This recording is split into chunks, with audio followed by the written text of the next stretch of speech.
It seems as though my child can absolutely read minds and knows what we're thinking or can see through our eyes. It was person after person thinking they were alone in this unbelievable situation. Telepathy shouldn't be possible. It just shouldn't be possible, right? But if they just come into the classroom, come into the house, you'll see it. My guest today is Kai Dickens. Kai is the documentary filmmaker behind the surprise supersonic hit podcast series, The Telepathy Tapes, which is this deeply immersive 7-hour exploration of the rather audacious proposition that certain non-speaking autistic individuals just might possess powers we've always presumed impossible. No one should take this stuff at face value. I mean, it's repeatable over and over and over again as many times as you want it to be. And it's not a question for any of us of like, if it's happening. It's just why and how. She's also asking a question that gets to the heart of consciousness, the answer to which, she suggests, just might completely upend the materialist paradigm upon which we define the very nature of reality itself. Buckle up, people, because this one is a wild ride. Out of consciousness came everything else. And if that's the case, then we can account for all these mysterious abilities that we know these things happen. We have no idea how these gifts are possible or how someone gets the knowledge, but you can't unsee it, so then you just have to try to explain it. This is fucking crazy shit. It's Kai. crazy, You know that, yeah. Right?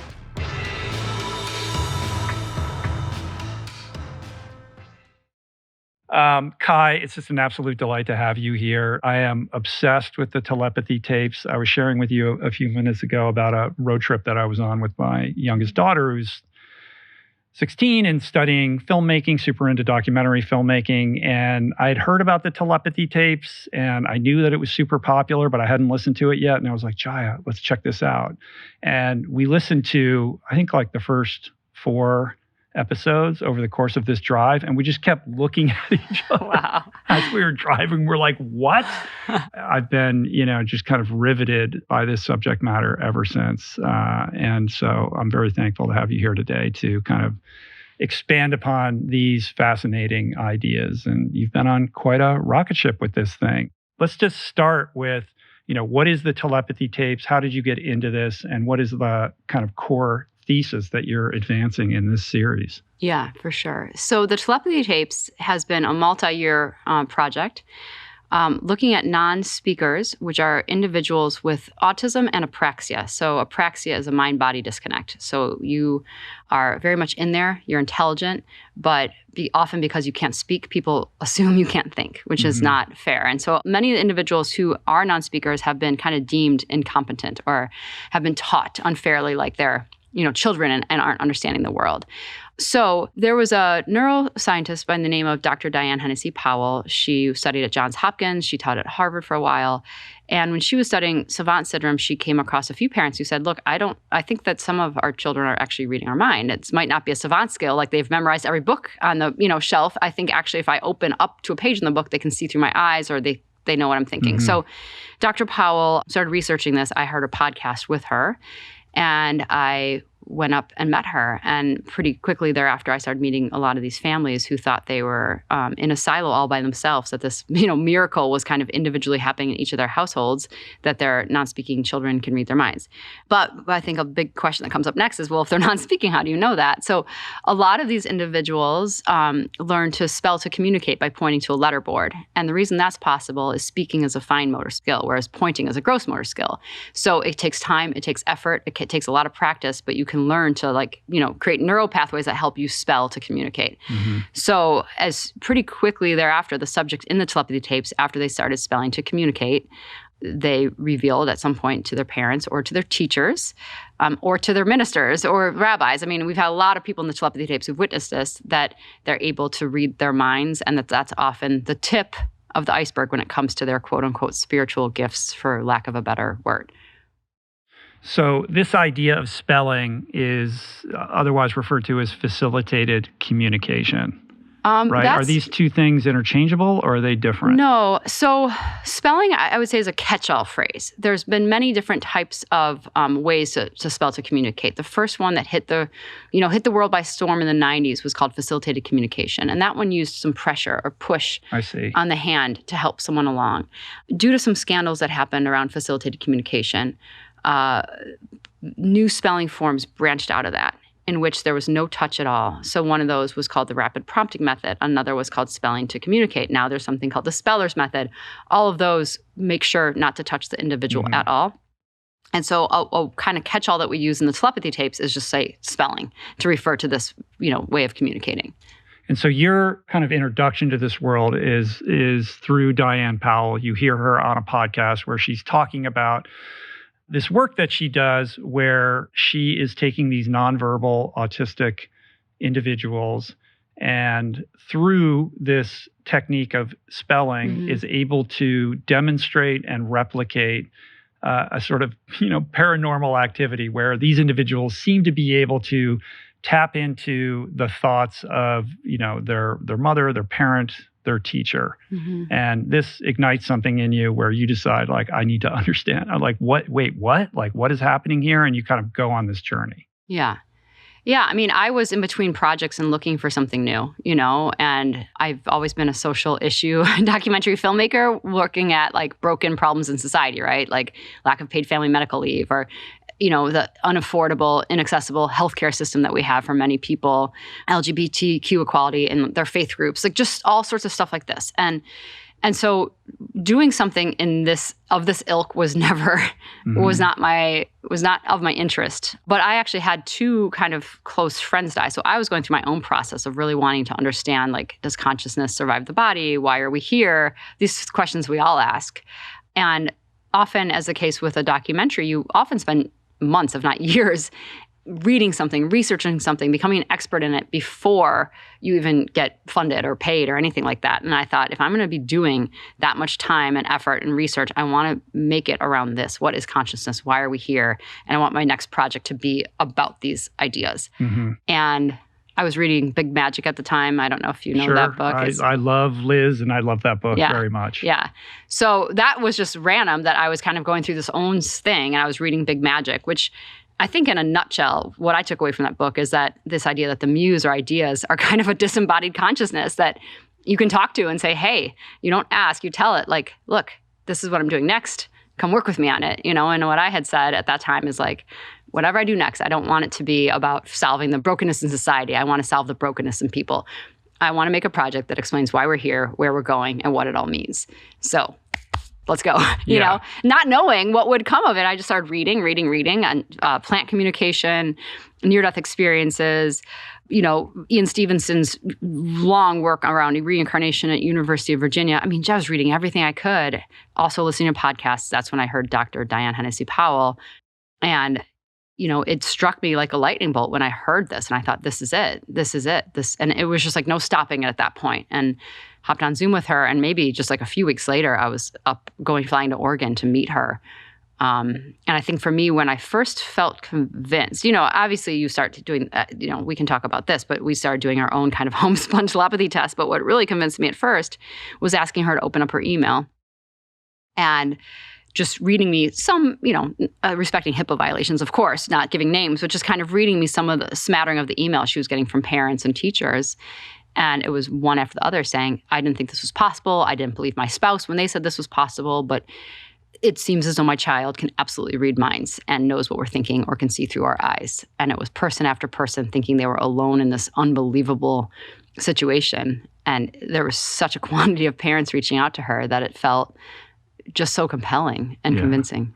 So I'm imagining the audience like rolling their eyes right now. So perhaps provide an example or two of these experiments. Like walk us through what these experiments, do, how they're constructed, and what they kind of demonstrate. Yeah. So Dr. Powell did a few studies before I even came along, So for instance, the first individual she studied was a young girl in Wisconsin, and she was adopted. And I think she was most telepathic with her father, but she also could read the minds of her spelling to communicate partners, kind of like her teachers. And so Dr. Powell put this young girl behind a partition And on the other side of the partition was the person she was telepathic with. In this case, it was two different, therapist teachers. So they did one at a time. And the girl could not see what the therapist was looking at, what cue was in front of them. However, every time this therapist was shown a cue, this young girl was able to write accurately what word this person was looking at, what number they were looking at, even if it was a fake word, a made-up word. So those were the first experiments Diane did. And I asked her to send me the videos of this, right away. And my first thought was, wait, it was so unbelievable. And these kids were so accurate. So I asked Diane, can I talk to the camera guy who set all this up? I wanted to get his point of view because I'm a filmmaker by trade and I trust the people behind the scenes. Mm-hmm.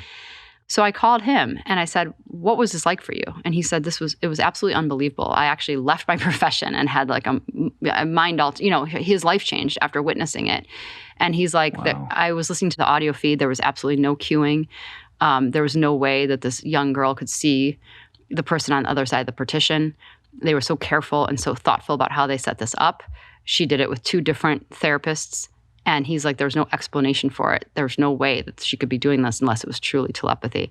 So talking to him was like another just chip in my mindset of like, this sounds like this could be real. So you seek her out and you yourself, kind of set up these experiments with a variety of individuals and families and teachers and caretakers, et cetera. And what's astonishing is that the results are kind of unanimous, right? Like in science, if you get, a positive result in the, 55 to 65% range, like that's significant. And here it's essentially 100%, right? Like this is replicable, repeatable, time and time again in different situations with different experimental, kind of paradigms, whether it's like cards or drawings or thoughts. It seems that the nonverbal individual, is able to kind of like execute this, properly, like almost every single time. Yeah. So after this, I first met Dr. Powell and talked to her camera guy. I said, I want to set up a test like this for myself. And I asked, who's like a new person who just reached out that you haven't met yet? Because that felt like a good way to keep this like really clear that couldn't be influencing this at all, Dr. Powell. So it was this young girl from Mexico. So I coordinated flying her up to California, flying Dr. Powell down to California. I asked a bunch of camera guys and audio people I've worked with for a long time for help, to kind of film this. We rented an Airbnb, and I really wanted to take care of like setting this whole thing up myself, so there could be no funny business going on. I trust Dr. Powell completely. She's a very thoughtful scientist, but I just didn't know that yet. I didn't know her. I didn't know any of this world. So we covered up the televisions and took down the mirrors and made sure that our cameras had something over the lens. There's just no way that you could see reflections. We had a partition. We put the young girl behind a blindfold, would show the mom a number, a picture, a word, and then we'd take the blindfold off, move the partition away, and the girl would spell the answer. And her name was Mia. And it was riveting to watch. And one of the things that was like mind-boggling when that was done is Dr. Powell said, as accurate as she was, which was like almost 100% of the time with her mother, it wouldn't count for science because she was being touched and the people will not allow for touch, and I was like, but, knowing Mia at this point, who had just learned to spell, often individuals with apraxia don't know where the body is. So it can really help to be touched on the wrist, and then often moves to the elbow, and then to the shoulder, and then to the tip of the head, and then there's no touch at all. And so Mia, at this point now, there's no touch at all. When we had met her, she still needed like a little touch somewhere, whether it be on the shoulder or the head. So that was happening. And I talked to other people in the room and I was like, do you think there's any way the mom was sending Morse code, about a picture or a number? And it felt ridiculous. And I don't think that is possible, especially watching her spell this way on Zoom calls and everything. But for the point of like the high caliber of like airtightness that these studies need, Dr. Powell was like, this wouldn't be accepted. So I was marveling at it, but it wouldn't count. And so the next test, she said, go and see this young man, Akeel, next. He's in New Jersey, and he doesn't require any touch. And again, I was, kind of funding all this on my own, and I didn't have the ability to be like, hey, let's send Dr. Powell. So I went up there with my camera guy, and Dr. Powell didn't come on that test. So this was kind of just like proof of concept, trying to understand what this was. So these weren't like airtight scientific tests. This is just me. We were just like playing to figure out what's possible here. And it was pretty remarkable because myself, the camera person, other people in the crew, producers would take turns writing down a word, and we'd show it to the mom. And Akeel would be in another room, and he'd spell it individually without being touched into a talker. Or one time we wrote down a word, crossed it out. He started writing the word that we originally had written. And then as we crossed it out and started writing a new word, he started spelling that word. The thing that was the most mind-boggling for me on that trip was, we were like, okay, he can do words. We tried numbers, and he could do any of the numbers. And we did random word generators. And again, I brought these iPads, generated them myself, so there's no way any funny business was happening. But the thing that was the most surprising to me was at one point we had a random picture generator out. And there was a few pictures where mother, Manisha, would see the picture and not really know what it was. Like one of them, she was like, oh, what is this? And it looked like a food fight, And Akeel, who was sitting across the room, types paint, Paint. And sure enough, that's exactly what it was.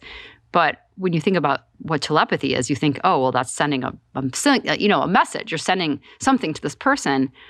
Nothing was being sent because she didn't know what she was looking at. And that was pretty remarkable because I was like, is she seeing through his eyes? Like, what is happening here? And what Manisha says is, I think she thinks you are all asking the wrong questions. It seems as though him and I can share consciousness and we can just merge in some way. Yeah. That gets to the heart of the larger issue at play here, and I suspect was kind of the real place of intrigue for you to even get involved in this. It's almost as if these, quote unquote, telepathic individuals are just a doorway into a broader conversation about the nature of reality and consciousness. Because I think the docuseries operates on two levels.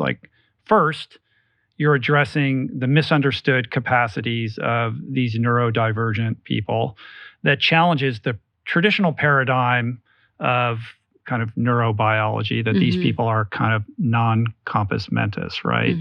But are in fact intelligent and have rich interior lives, emotions, just like all of us, desires, et cetera. But the second and larger issue that you're getting at that kind of you tease it early, but it kind of comes out later in the series, is this questioning of the nature of reality itself. Positing that our materialist conceptualization of reality may very well be wrong, and that consciousness isn't something that we have, but is something that is. It's like this field that is fundamental to the universe. And so in the context of telepathy, it's not, your consciousness is localized in your brain and you're sending it to me, or I'm receiving it or sending mine to yours. It's more of a tapping into this field of oneness in which consciousness is like a unified kind of property of reality itself. Yeah. I mean, I think when I started meeting more and more families, for them, it's not a question of if this is happening, it's why. Anyone asking if, in their mind, I think is just 10 steps behind the reality of what's going on in their classrooms and their therapy rooms and their homes. And so that why was something I was obsessed with. How is this possible? There's just no room for it in our current paradigm. Or if it is, what does that say about reality? Right, exactly, yeah. And so, I started talking to various researchers, reading a lot of books, and, I don't think a lot of people realize that we do live in a scientific paradigm of materialism, which is it's only real, right, if you can measure it and observe it. And our paradigm, we explain in episode 6 of the Telepathy tapes, has traditionally been considered, if you think of it as a pyramid, right, where there's the base of the pyramid might be, there's physics and there's biology and there's chemistry and, all these things that make up our world. And those things are true. I mean, we shouldn't throw away all the textbooks. But currently at the top of the pyramid, the result of all these wonderful, scientific fields, if you will, is consciousness. And there's no way to describe where it comes from or how it works and why it's there. But the other way of looking at it is if we think of consciousness as fundamental, and that's at the bottom of the pyramid. So out of consciousness came everything else. And if that's the case, then we can account for all these mysterious abilities that we know these things happen, right? Like whether it's a precognitive dream where you see something and, or you have a conversation with someone who died in a dream or something like that, or a near-death experience, or telepathy. These things that we have not been able to make sense of, they do make sense if we live in a conscious universe where it's thought and consciousness that is the foundation. Yeah. The problem of consciousness is called the hard problem for a reason. And that reason is that our materialist, pyramid, our way of making sense of reality, is flawed in that context and cannot resolve the idea of what consciousness is or is not, right? Within that materialist paradigm. But if you upend that paradigm and say consciousness is fundamental to the universe, it seems to provide a way to resolve that hard problem. Because if it's fundamental to everything and not a product of, complex matter aggregated, like the idea that the more complex a biological system, the more complex, it gives rise to a more complex level of consciousness, is incorrect. And instead, it's fundamental and, is basically the fabric of the universe itself, right? Is something that we can tap into. And it all sounds crazy and woo-woo, but my sense is that science, physicists, they're all starting to realize that there is real merit in this idea. I just had Annika Harris on recently, who has an audio documentary series coming out called Lights On, and that she's basically asking that question and goes and talks to all these fabulously intelligent people in their respective fields to, kind of explore that notion. And I feel like there's a receptivity to that right now that from a timing perspective dovetails with what you're saying in this exploration that you've been on, although you're on very different kind of tracks with this. Yeah. And I think one of the things, I mean, you even just said it in your question, right? Like qualifying this stuff as woo-woo. And I think that's what has happened for so long, right? Is that within the materialist paradigm, anyone who entertains these ideas, right? That their psychic abilities, or maybe mediums actually can tap into this, or maybe precognition or telepathy is real. That's been kind of thrown out as well, this person's gullible or silly or not smart or not educated. And so people who have an experience, it almost feels like coming out of the closet in the 50s or something, right? You kind of test the waters, is this person going to accept this or be open to it? And if not, you're oh, no, that didn't really happen. Or right, that was just whatever, a coincidence. But I think for most people, if they're really honest with themselves, they've had the two most, I think, common forms of psi, which is psi abilities, psychic abilities, if you will, are telephone telepathy, where you think about someone before they call. And it's how did that happen? And often you just wave it off as coincidence. But what's fun is if you look back in history, Mark Twain was obsessed with this, and he called it mental telegraphy. And this idea that people would sometimes send a letter on the exact same day. It was postmarked the exact same day, even though they might have not talked for 5 or 7 years or something like that. And wow, okay, so that's even a more concrete example of this, right? Or precognitive dreams, where you dream something and it happens the next day. But the materialist paradigm has been so great at making anyone talking about this feel silly or stupid or uneducated that it's kept these ideas out of the scientific community, out of, I think, culture. But it wasn't always that way. The materialist paradigm has only been reigning for, a few hundred years.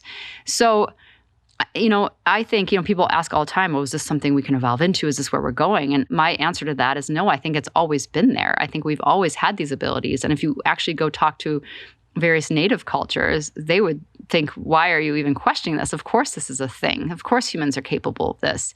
In the telepathy tapes, especially in episodes 5 and 6, we look at animal telepathy. And you have to ask the question, how does a school of fish turn on a dime together? Or, a murmur of birds do that? What's going on there? It seems like they share a field of consciousness. Or ant communities, all these sort of cooperative, ecosystems of life that seem to kind of behave in a way where it feels like there's a shared consciousness. Yeah. I think, especially with the quantum fields of research, quantum physics, there's been such a greater exploration into this weird stuff, right? Spooky action at a distance and entanglement and how these things happen. And also people looking into this anecdotal evidence around near-death experiences and things that we just can't explain, but seem to be popping up everywhere. And I think there's enough scientists now who have said, look, there's more than we can explain. And there's actually been something called the Academy of Post-Materialist, science that has kind of sprung up for scientists that say, hey, we need to live in a post-materialist society. Scientific world. I don't think materialism has all the answers. It has many. It has many. but it doesn't have all of them. But if you're going to challenge, the core paradigm of science, you're going to get resistance. Mm-hmm. And I can understand why, kind of what you're saying or what you've observed to be happening is going to be met with, kind of like, it's not going to be exactly welcome. Yeah. But at the same time, like, what is science if it's not, the courage to like ask crazy questions? Right. Like, maybe the earth isn't flat. Maybe we're not at the center of the universe. Right. Like, these people were pariahs, Right. for proposing those ideas at the time. Yeah. And then science proves it out gradually. So this is, hard stuff to get your head around. It's not surprising that people are going to be, kind of knee-jerk, sort of dismissive of the whole thing. Yeah. But I think within that, when I think about it, you're talking about people whose brains are wired differently than ours. And that confronts us with our own assumptions about the way a brain should operate, what intelligence looks like or doesn't look like, and what reality is, right? Mm-hmm. Like, we assume that, everything that we see is an accurate reflection of reality, but we have a very crude kind of like filtering system of perception that gives us a version of that we presume to be real, but obviously it's a poor facsimile of that. There's all kinds of stuff going on that we don't have the perceptual capacity to, perceive or make sense of. Right. And that's for a reason, so we can survive, because it would be too overwhelming. But if you take somebody with a brain that's wired very differently, such that they can't feel their appendages or they don't know where they are in space and time, just like somebody who is blind, who has to develop like echolocation Mm-hmm. or finely attune another sense, these are people who have, I would have to believe, a more robust connection with and relationship with consciousness, because they're living in their minds. And so it makes sense to me intuitively that they would develop like a different relationship with that than we have, because we're just being stimulated in ways Mm-hmm. that they're not, and they have to find different ways to communicate. And we have such a reductive idea of what it means to be intelligent or to Mm-hmm. be human, because you can speak, that means you're one thing, and if you can't, you're another thing. But like, language is so crude, right? Mm-hmm. Like, we're like these mouth breathing creatures, but what is language other than kind of waves of energy that come out of our mouth that are received by somebody else, like that's invisible. Right. Yeah. It's like, when you start thinking about it, it's wild. Yeah. Like, the more you think about it, the whole thing kind of unravels a little bit. Yeah. Yeah. And, the things that have been fascinating to me, and I remember just being like, what? When I first started hearing this from multiple parents and teachers, was that many people with apraxia really don't know they have a body or can't feel their body or can't find their body. And it can take a lot of like physical therapy, like here's your fingers, here's your hand.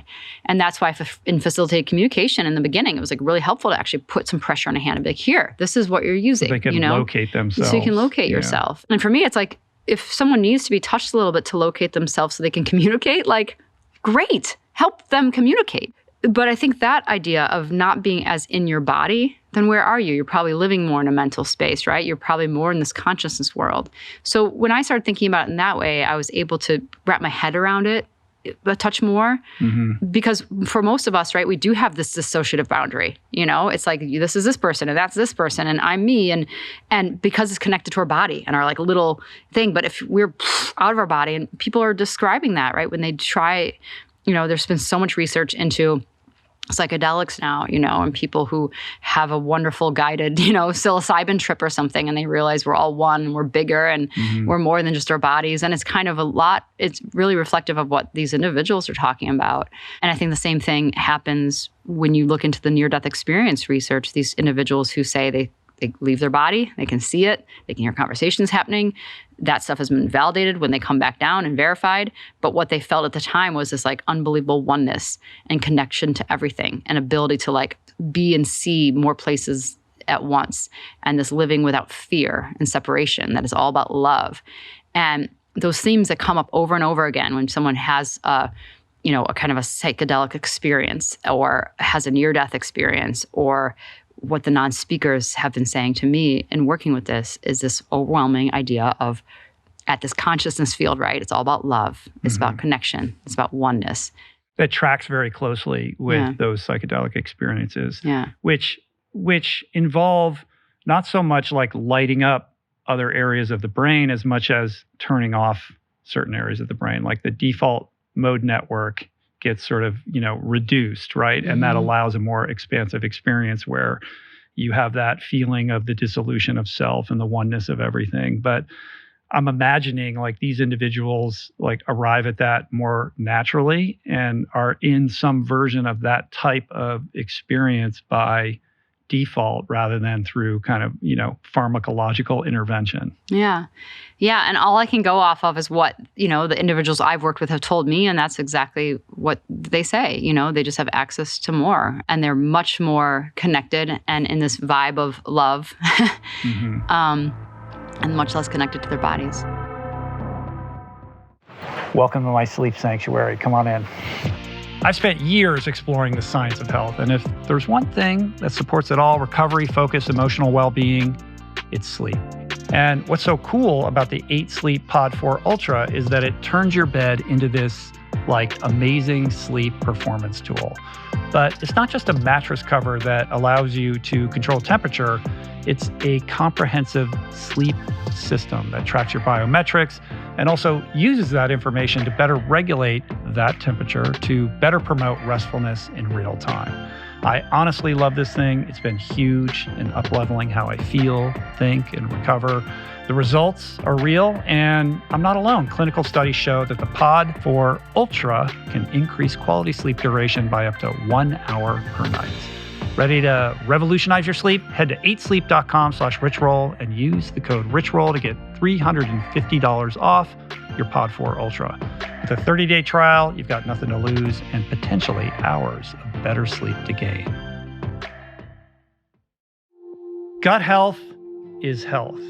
A product I trust and have been using consistently for years, this is the truth, is Seed's DS-01 Daily Synbiotic. What sets it apart is its formulation, with 24 clinically and scientifically studied strains to support whole body benefits, including gut health, skin health, heart health, and gut barrier integrity, all in just 2 capsules a day. I especially appreciate how it supports healthy regularity and promotes bloat ease during those active days. The trust factor is remarkable as well. 92% of members have recommended DS-01 to friends and family, and that, my friends, speaks volumes in today's wellness landscape. Get into a routine that helps you now by going to seed.com/richroll and use code richroll25 to get, you guessed it, 25% off your first month. So the criticism revolves around the touching, as far as I can tell, like correct me if I'm wrong, but the primary criticism is a function of the spelling, where the nonverbal individual is somehow being manipulated either through touch or through facial expressions or some kind of, or moving the iPad around so that the finger hits the letter that the person wants them to hit. And this is akin to some version of like mentalism, where it's all a big magic trick and we can't rely upon any of this. When I listen to your show, like there's just so many instances with different people, none of whom seem to have all that much to gain. Like they're not grifters who are trying to sell anything, but they are people who are emotionally connected to these individuals. And I do suspect that there's some level of like, everybody wants to feel like their child is special or that there's something more going on here. And so does that lend itself to a little bit of cognitive bias? But, that is kind of what's been reaped in your direction, right? Like this is all hooey. In every instance, there's some level of manipulation that might not even be perceptible when you watch these videos, but is undoubtedly going on because there is no other explanation other than that for what we're seeing. Yeah. And I think skepticism is important, and I think I walked into this as a skeptic as well. Like you have to. This like telepathy shouldn't be possible. It just shouldn't be possible, right? But one thing I think first has to be understood is spelling and what it means to have apraxia. And many individuals who are spelling are independent spellers, like Akeel is typing into, a spelling device without being touched, and we would put like little marks on our monitors when we were filming to make sure the letterboard wasn't moving. And it's not moving this way and that way to spell a word. It's just simply not, But I do think there are important things for people to understand, which is when you are spelling, you need a communication partner who's kind of learned this technique, because they are helping you support your kind of mind-body disconnect and helping you to try to basically support your motor function and motor mapping so you can get this out. So one thing is like your hand might get lost in space. And sometimes if you're spelling independently and you've figured out those neural pathways, great, you don't need any support. But like for some people newer into spelling, or maybe who just need a bit more support, you need someone maybe when they see you getting lost, they'll take the board all the way away and then bring it back again so they see, okay, here's where I am, here's what's going on. Or sometimes for the motor planning, you just have to say, okay, go get it. Like now get the letter. So it's like your body has that initiative, like, okay, now I should go. And those supports are necessary to help with the spelling. And I use the metaphor sometimes, it's like reading glasses, right? Like just because you use a support to read doesn't mean you can't read. Mm-hmm. You just need a support to help you. Mm-hmm. So I think understanding that about spelling is really, really helpful. But, once you get to that point and you see that so many of these individuals are spelling, and especially like in the film where people can see it, it's going to be really helpful. Like on a typical keyboard, like a QWERTY keyboard, like you and I might use on a keyboard, like they're typing independently. And Akeel can do that too. Or you see the letterboard isn't moving around and isn't being shifted, right? Like at that point, it's like, okay, well, what's happening? If there isn't some manipulation to the spelling, which there's just not. And I think parents and teachers also really want to make sure these individuals are getting their pure voices out. That's really important, right? To make sure that that's happening. So once you kind of overcome that hurdle and you understand what spelling is and why supports are necessary, especially in the early stages, then the next question is, okay, so did the scores of teachers and parents and therapists and rabbis and ministers and siblings and paraprofessionals and principals and, speech pathologists that participated in the telepathy tapes and that I've been talking to and who've been living in this world, are they all coming together in some global plan to trick the world? No, either they're paid actors or they're all lying, or they're telling the truth. And I think when you meet them, there's just this beauty and earnestness and wanting to get to the bottom of this, wanting science to study this.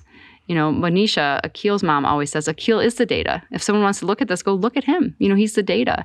So I just think that's so important that you have to kind of have a rational mind around this a little bit. And there's so many people involved in this world who are experiencing these things that you can either account for it or not. And that's a choice people have to make. But I think it's a big leap to say they're all deceiving people intentionally. Yeah, this grand exploitation.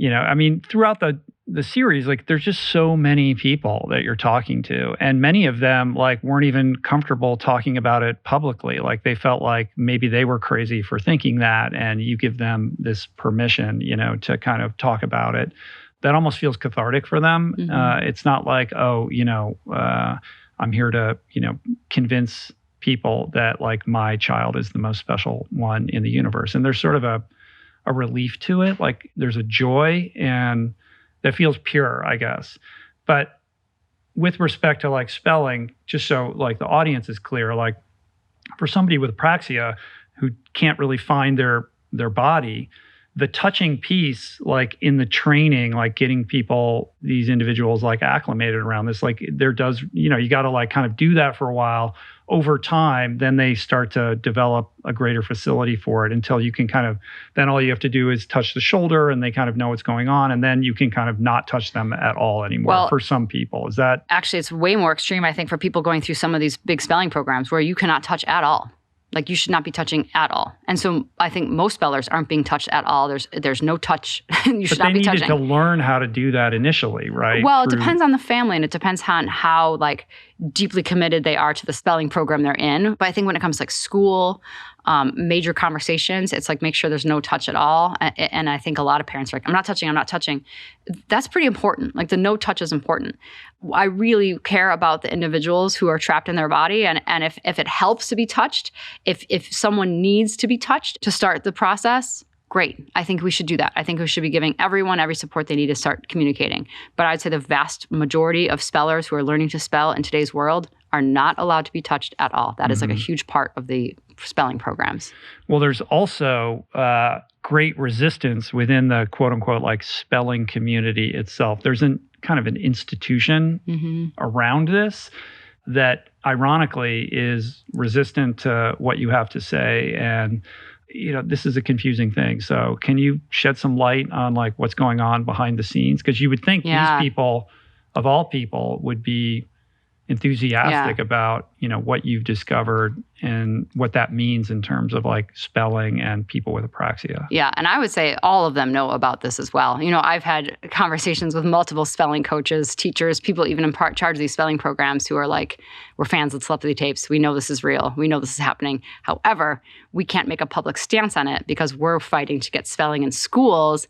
And there's this fear that if like telepathy gets brought into the equation, the people who are anti-spelling are going to say, oh, look, they're being influenced in some way. These aren't their thoughts. These are the thoughts of their parents. So therefore, spelling isn't independent because there's some influence that's occurring through mind-to-mind communication. I mean, there does seem to be some kernel of rationality in that. Like, hey, we're just trying to get these people to be able to communicate better. And the minute you bring up telepathy, and then it's like, wait, what do we, you're going to have people like upset, like, oh, this is crazy town. Like, what are we doing here? Yeah. I mean, what we can kind of gauge things by is the emails that we have coming in, and like 99.9% of the stuff we're getting from parents, teachers, speech pathologists is like, so thankful that this is finally out, that they've been experiencing it and that type of thing. This idea that mentioning telepathy is going to make it harder to get spelling to schools is making the assumption, one, that, it's such a paradox because it's basically saying that if you hear someone's thoughts, you don't have your own, right? But I can hear someone's words to me. I can read someone's thoughts. It doesn't mean I don't have my own. So why would, hearing someone's thoughts mean you don't have your own? So that's where this like weird leap has entered the equation. I don't know how to rectify that. What I do know is the sheer amount of parents and teachers saying it's so important for this to be out there, and non-speakers most importantly, because, I think people want to be seen and celebrated in their wholeness and in their completeness. And so to ignore a huge part of an individual in any circumstance, I don't think is a good thing to do. I think truth can be extremely difficult, but I usually don't think it's the wrong way to go. I think acknowledging truth, as difficult as it might be, it means changing our institutions. It means changing how we think about education. It means changing how we think and how we've treated these individuals for decades, which has been treating them as though they're not in there and not smart. But most importantly, what I hear from parents, teachers, and the like is, if these individuals can hear thoughts, then the thoughts that you have about them can be really damaging. I even think about I have little kids. If I were to be thinking or telling them all the time, I don't believe in you, I don't believe you're smart, you're making my life more difficult, whatever might be happening with parents. I mean, it can be a very difficult diagnosis. That can be so damning to an individual's self, right? Their sense of purpose and self-worth. So making sure that we can clean up our thoughts so these individuals can help regulate themselves in a positive way, I think is really important. And every non-speaker that I have worked with has been adamant, keep pushing this message out. This is important. The truth needs to get out. The truth needs to get out. And so if you believe that they're competent, then my service is to these individuals who really want the truth about themselves out there. And it might be hard for us to handle. It might require us to change how we think and our institutions and how we operate. But I fully believe in their competence, and I fully want to help them get the truth out about themselves. The history of humanity is one in which we don't take kindly or have much of an open mind when it comes to things that we don't understand or that don't look like something that is familiar, right? And when you take a nonverbal autistic individual who can't feel their appendages and is herking and jerking all over the place and is making moaning sounds and all kind of, it's easy to have a lot of judgment about that, or to develop a belief that like, well, they're not like us, and so obviously they don't have the interior life that we have. Clearly, that's not the case. We know now that many of these people are deeply intelligent, and you're advancing this idea that they have capacities that we lack, and might have these super intelligences, which normalizes kind of how we relate to these individuals. It's a different frame. It provides a new frame, right? It's one thing to say like, oh, we know these examples of, individuals like this who have, a facility for math or, photographic memory or what is it, calendarism or whatever, where they can Calendar remember. Yeah, like calculation, they know, what the weather is on every single day of their entire life, et cetera. It's another thing to take the leap to telepathy. Like that's asking a lot of people. So of course people are going to be like, whoa, right? Yeah. What's interesting, and, I love this, is one of Dr. Diane Hennessy Powell's theories is that ESP should be considered a savant skill. And this is where she's coming from, is that science tends to accept that some of these skills that we can't explain where they come from, right? Like you might be really great at math or music or language or calendar computation, like you noted. But a savant skill, right, is you haven't been exposed to it or trained in this, yet you have like an expert level of knowledge. Well, she was like, okay, science accepts these, even though we can't necessarily explain these. And what's even more fascinating is there's, accidental or acquired savants where someone has a head injury and suddenly they can see math everywhere, or they have a head injury and suddenly can play the piano like a, full-blown composer when they couldn't prior. So we accept that these gifts can come even though you should have no reason to know them. So her, I think, idea is like ESP should be considered a savant skill. We have no idea how these gifts are possible or how someone gets the knowledge. But just like these other savant skills, we also can't explain them. Yeah. Savantism for me is kind of the way in to getting your head around this. Because when you see these individuals, a young person who can just play Beethoven without having been trained, or the person who, like I know there's that guy who had an accident and a head trauma or whatever, and then he could do incredible math, et cetera. There's so many stories like this. We have zero explanation for how this happens.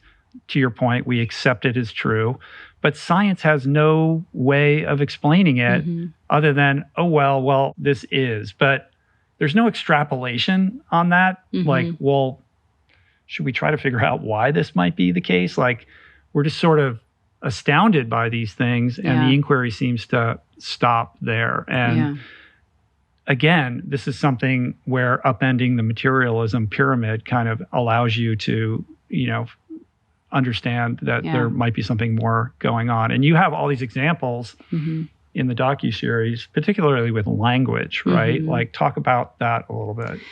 Yeah. And, I think some of the best cases, to your point of like, let's remove parents who might want to attach, my kid is special, which I think, again, I want to say none of the parents that I've worked with in any way, I think, are doing that. I think they all are just so grounded. But anyway, one of the best examples of this was a individual, a little girl in Wisconsin. And she was not with her mom. She was with her, her spelling coach and two other people, I think a paraprofessional. It was like three people in a kind of educational atmosphere. And she started spelling in Portuguese one day. And then she was also able to spell in Spanish, and it was like, what? Like, and had never been exposed to either one. And, her mom and dad don't speak Spanish or Portuguese. And, she lives in, outside of Milwaukee, Wisconsin, so not like a huge, Spanish or Portuguese speaking population. And, it was a bit of a mystery as to how this is possible. And one of the things I really enjoyed is when that episode came out, I was getting so many emails, not just from new families, but also some of the families I met saying, oh, my kid does that too. Or did you not know blank and blank blank can do this? Like John Paul can speak multiple languages. And I was like, what? No, you never told me that. So it felt as though this ability to communicate or understand or spell different languages is like one of these, what I would call spiritual gifts. And one of the things that was super interesting to me was when I first met Mia, who was the young girl and the first non-speaking individual I'd ever met, first person I'd ever see kind of demonstrate telepathy. Before we did our tests, I met her family. We had dinner after, they arrived. It was lovely. And, even at the table there, she was kind of doing some like homespun telepathy. I was like, what am I thinking of? And she would do it, and spell it out. But one of the things that was most amazing is I remember asking her a question, and we had a translator there because the whole family speaks Spanish except for the aunt. So I was asking a question and waiting for the translator to translate it, but I think the translator was ordering or something. So I asked a question, and immediately Mia starts writing back the answer in English. And then we all were just marveled, like, how did she write it back in English? She wrote back the answer in English. And it was just wild. So I'd seen this for myself, this like language ability. I certainly can't explain it. I'm not a scientist. What do you make of it? Well, okay. So, again, like I've been banging my head against the wall for years trying to figure out what a lot of this means. And a few neuroscientists that I've talked to have a theory around consciousness that it was able to help me understand this. So the idea is, it's like if you think of our brains kind of like a TV set, right? Or maybe a better metaphor is like a smartphone. Like your brain might have certain apps that mine don't, right? I have certain apps that you don't. But either way, like it doesn't work without the signal. Like you have to have a signal coming in from somewhere else, and that will animate the phone. And if the phone is broken, it's not going to work too well, right? But maybe if it breaks a certain way, like it will work better. Like, but you need both to animate like a functioning, operational, amazing experience with this phone or brain. And so from that point of view, it makes sense, because what if you have a head injury and you're able to better tap into a signal because maybe one of the safeguards in our brain that keeps us from being overflooded with information is turned off. Yeah. Right? So that idea that consciousness is something we tap into and not something that we generate helped me make sense of all of this. Right. So you might have certain apps on this phone that prevent the other apps from working as well as they could. So if you delete those apps from your phone, maybe the other apps work better, right? And give this different frame. Yeah. Yeah. This is fucking crazy shit. It's God. crazy. You know that, yeah. right? Do you ever like go, wait, what am I talking about? Yeah.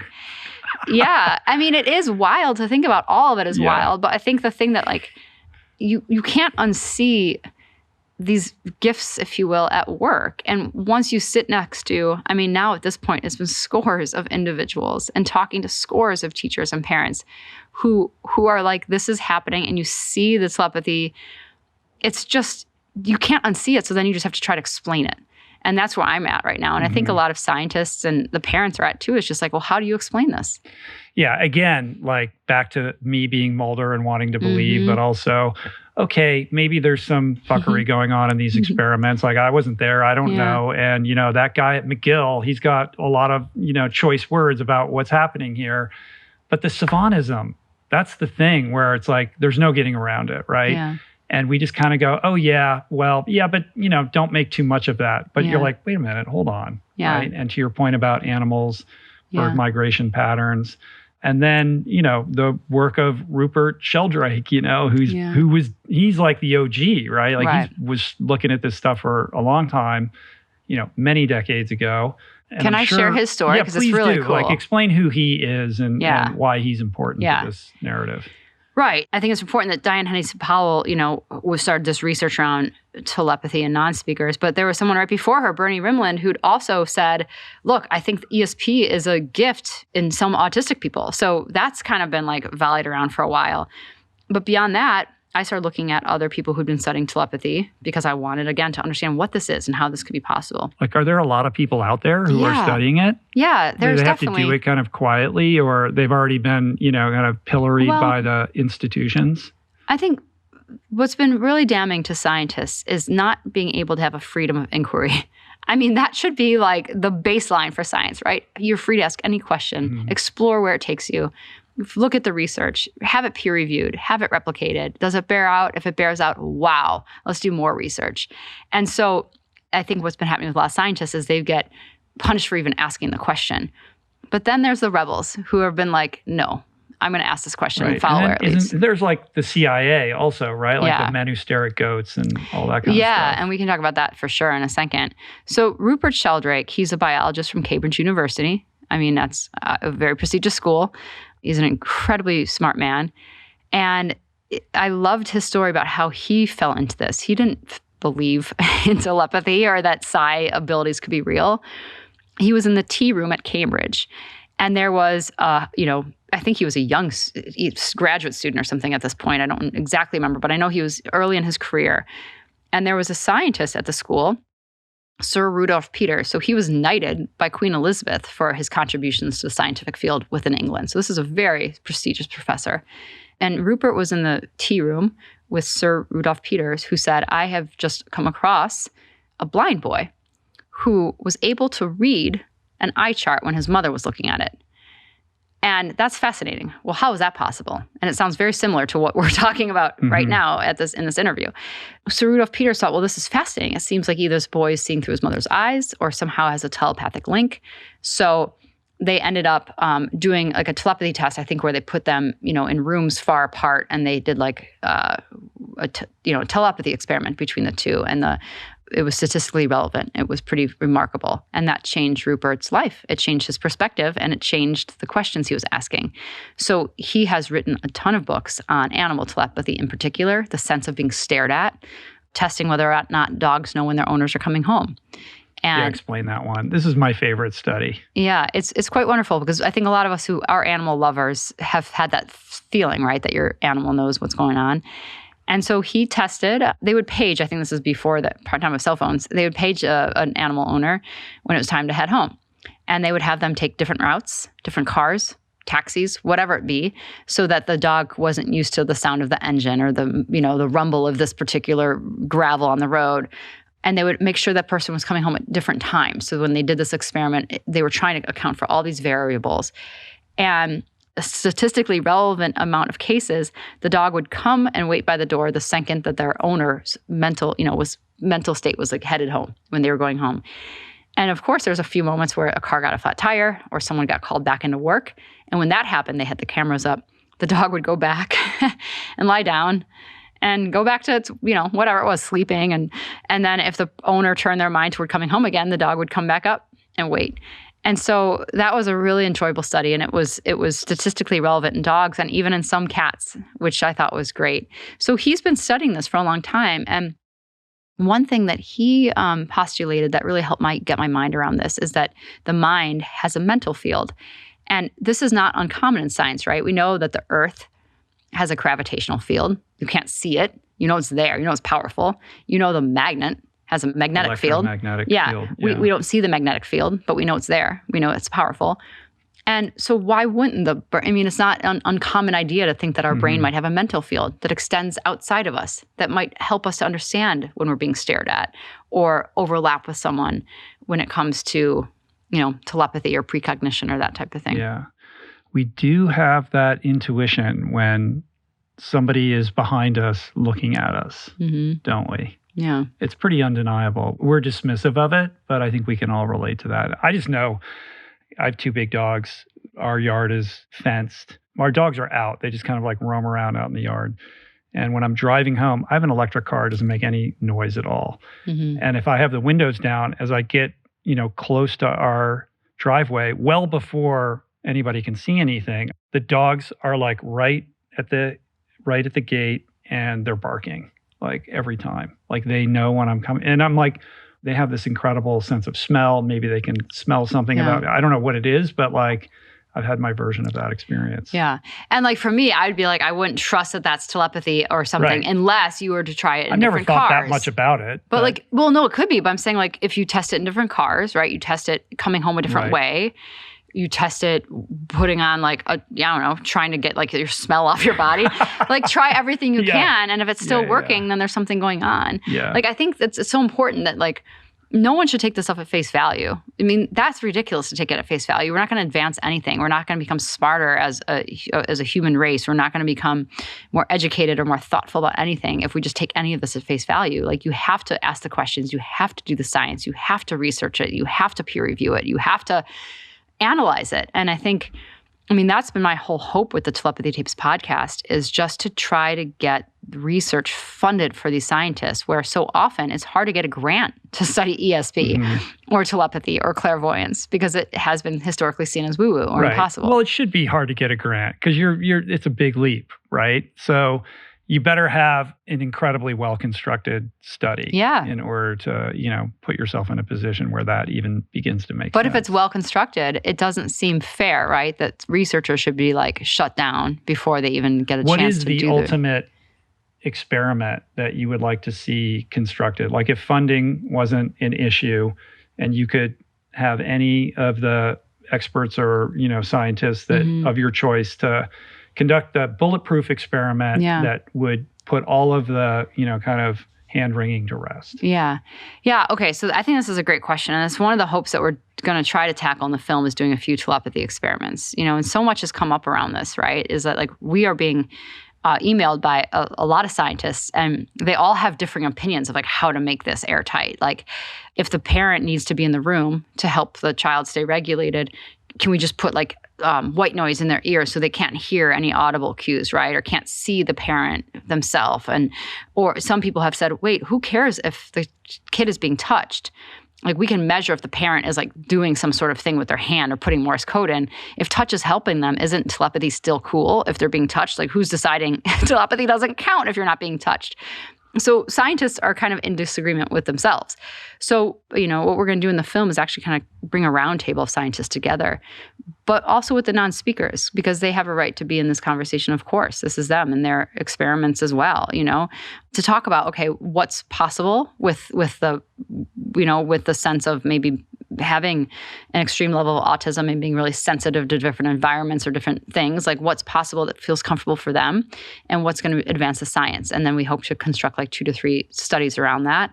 I'm not doing the studies. I'm relying on brilliant scientists to help with this.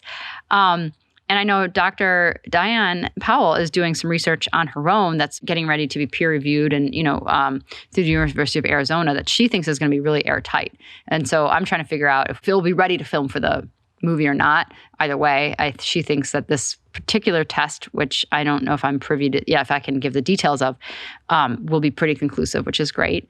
But then I've had some very interesting conversations with the parents as well. Okay, so we were planning to do a big experiment in a classroom. And a bunch of the parents for the non-speakers in this classroom were like, yep. Every single kid who was participating was like, the parent was like, yes, they're telepathic. Yes, they can do this. They can also remote view. They have precognition, like test anything. You'll pretty much be able to see it all. So these were really easy to see on the fly. You walk in a classroom, it's easy to see.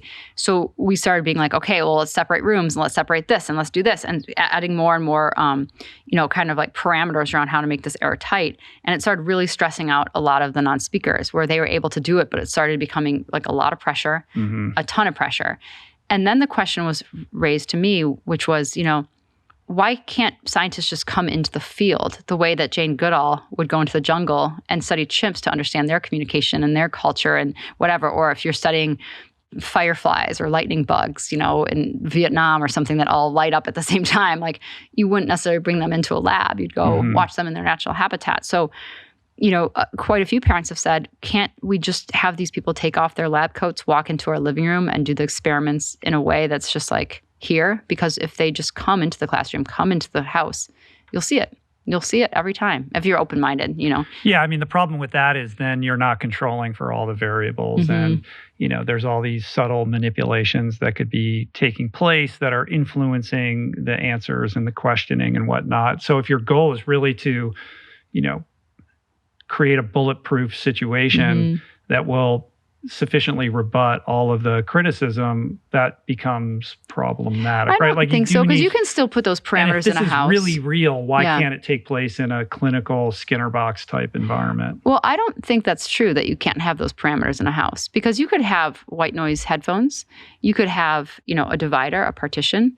You can make sure that they can't see each other. So I just think it's really important that, the non-speaking individuals are human beings, and I think it needs to feel comfortable for them. But the replicability aspect of it, would then come up, would it not? Oh, I don't think so, because I think you could replicate it 2 or 3 times. There could be scientists there and researchers there.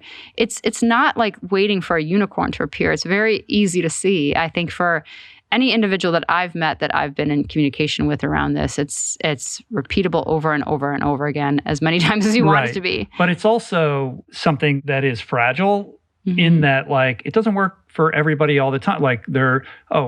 This person can do it with their mother, but not with their father. And, if the energy's bad or they're, in a certain state, the field gets interrupted, all of those kind of things are true and real as well. Yes. Yeah. And I think that that's important, right? What most non-speakers I've been in contact with will say is that their telepathic link is strong with, a few people. So it might be this teacher. It could be a sibling. It could be, that's often a sibling, a parent. It might be both parents. So I think that the question, right, is finding who they're most telepathic with and doing the test with that person and repeating it with that person. That makes sense, right? And then making sure that who is seeing the cue is not able to be, obviously visually or physically or audibly influencing the speller. I think all that is pretty easy to achieve, with the right funding and just having the resources there to do it. So I think we'll be able to test this out pretty easily in the film. And I also think that more researchers are now willing and excited to do their experiments around this. And for the families, the non-speakers, it's up to them if they want to participate in experiments with different scientists, but I think that at least the research is moving in the right direction. We're brought to you today by Momentous. Here's where I keep all of my supply of Momentous supplements. But for post-workout, all you need is the Momentous 100% plant-based protein. What impresses me most about their upgraded 100% plant protein is their commitment to quality. They source pea and rice protein exclusively from the US and Canada, creating a complete amino acid profile without any of the gums or fillers or stabilizers typical in this type of product, which results in taste and texture that truly delivers. So, if you're like me and you want to take supplements that are made by and used by the best in the world, go to livemomentous.com/richroll and save up to 36% off your first subscription order of protein. And if you don't want to subscribe, you can still get 20% off all my favorite products. As we enter 2025, we each have 365 blank pages waiting to be filled. So maybe you're ready for a plot twist, or perhaps there's a chapter of your life you've wanted to revise. But it's not about resolutions that fade by February. It's about becoming the author of your own story. Therapy can be like having an editorial partner on this journey. It's not just for crisis moments. It's for anyone looking to develop better coping skills, establish better, healthier boundaries, or simply help you to become your best self, all of which experience has taught me, as someone who's been in therapy for decades, is something you really can't do alone. Everybody needs expert feedback. So if you're considering therapy, which I think you should, BetterHelp makes it highly accessible. It's fully online and tailored to fit your schedule. You complete a questionnaire to match with a licensed therapist, and you can switch therapists at any time without incurring extra costs or any charges. Your well-being is worth it. Visit betterhelp.com/richroll today to get 10% off your first month. Are you ever like, I can't believe I'm talking about this, what just came out of my mouth, what happened in my life? Yeah, for sure. That happens all the time. I'm like listening to you and I'm like, yeah. And then I'm like, wait a minute. Yeah. Like we're just way off the reservation here. Yeah. And that's the thing is like, I've learned for a while, I'd say for the first 3 years, I was always operating on the baseline of like, okay, this can't be possible. Like maybe the first year and a half, like this, what's the loophole? Like, how can this be? Catering to the skeptic in the room. That was like kind of my baseline. And then it just got to the point where I'd seen it so many times that it's like I have to operate from the perspective that this is true. So to talk about it with me. And I've heard you talk about how it just became like routine. Like it wasn't exciting anymore because you had seen it so many times, which is wild. Yeah. In fact, there was a gentleman, Dr. Jeff Tarrant, who was doing the QEEG scans in 3 of the studies we did. Like, and again, like the studies I was doing, I'm not a scientist. Like I didn't have like, we didn't have like Faraday cages and like partitions. I was going around with a film crew to decide if I should put my reputation, my money, my time behind this project. Like I just needed to know, is this worth it? Is all of this worth it?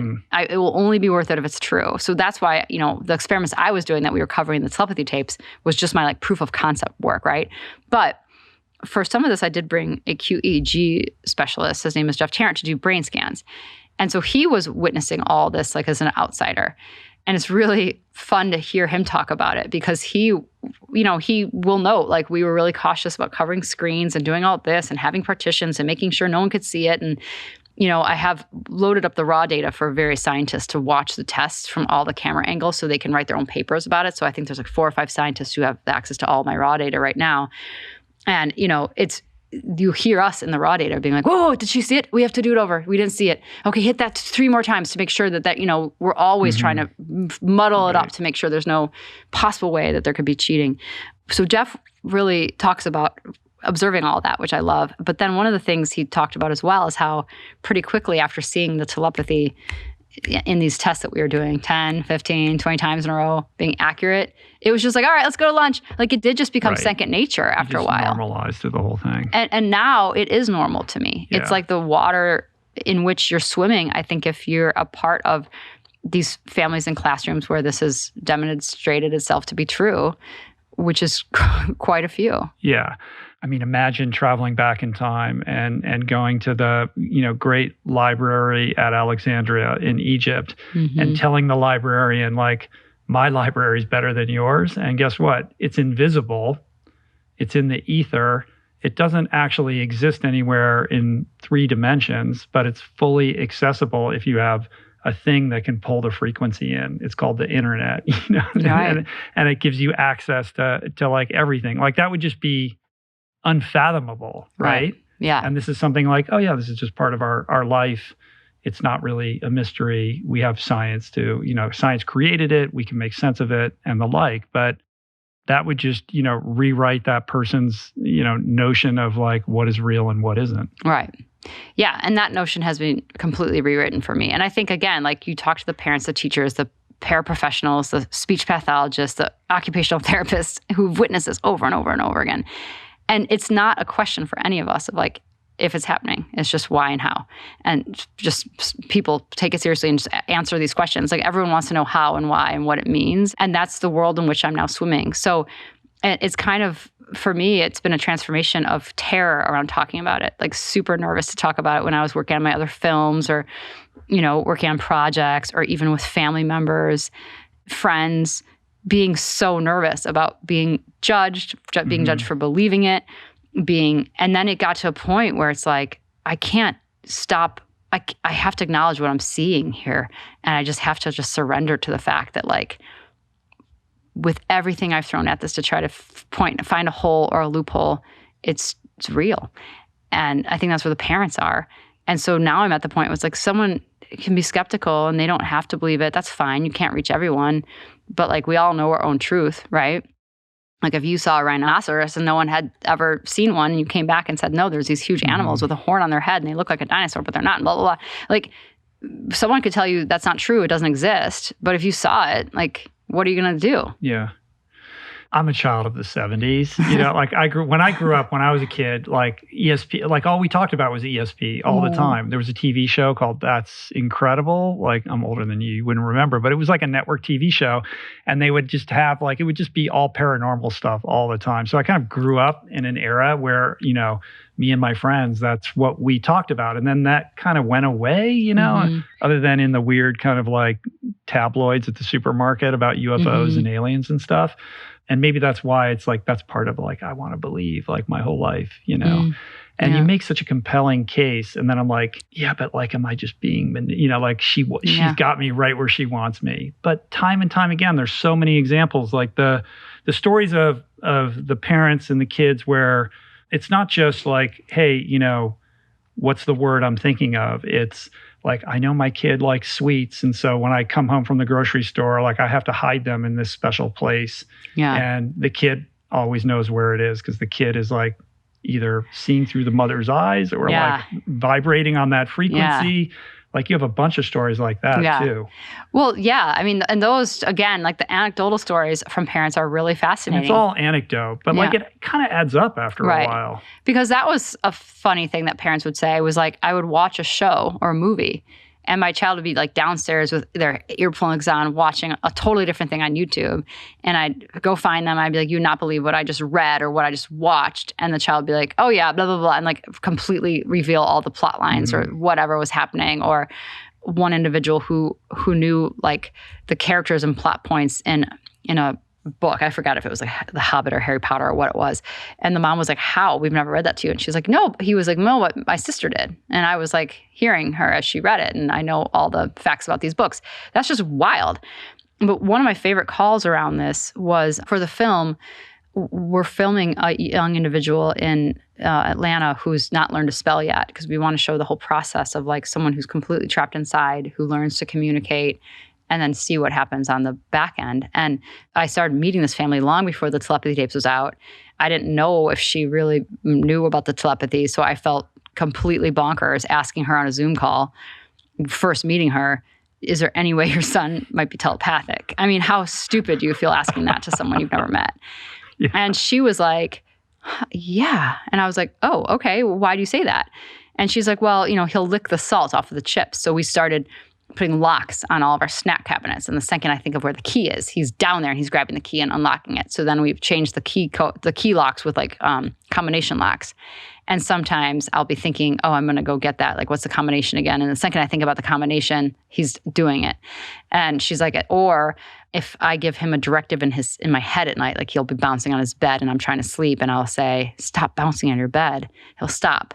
So she's like, there's been enough experiences in my life, or I'll be craving orange juice or something and all of a sudden he'll come into the room with the whole jug of orange juice, where she's like, it's just uncanny. And I've always just thought, oh, we're super duper duper connected. But she's like, I never would have thought of it as like the T word, right? All of the test subjects are young.